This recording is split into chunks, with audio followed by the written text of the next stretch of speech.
Belly fat जो है उसको लूज़ करने के लिए क्या तरीका अपनाया जा सकता है, और क्या कोई ख़ास मखसूस वर्जिश होती है उसके लिए? बहुत बड़ा मिथ है कि ख़ास पेट की वर्जिश करो तो बेली फैट कम होगा। जी नहीं, तमाम स्टडीज़, रिसर्च, तहकीक ये कहती है कि ये पूरा लाइफ स्टाइल है। अगर आप ओवरऑल फास्टिंग करेंगे, अगर आप ओवरऑल एक प्रॉपर डाइट प्लान लेंगे, अगर आप ओवरऑल रेजिस्टेंस ट्रेनिंग और कार्डियो करेंगे हफ्ते में कम से कम 5 दिन, तो जहां आपकी बॉडी के दूसरे हिस्सों से चर्बी घुलेगी, फैट कम होगा, उसी तरह आपका बेली फैट भी ऑटोमेटिकली जाएगा। ये नहीं है कि आप सिर्फ सारी एक्सरसाइजेस छोड़ के लग गए अपने पेट पर। अक्सर लोग इस चीज़ से धोखा खा जाते हैं। तो it's a whole life style modification.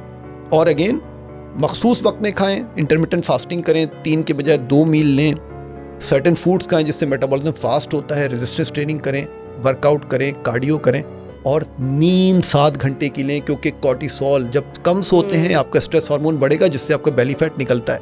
पानी 14 से 16 गिलास आइडियली पिएं। खाने के बीच में पानी ना पिएं, खाने के फ़ौरन बाद पानी ना पिएं, खाने से पहले पानी पिएं।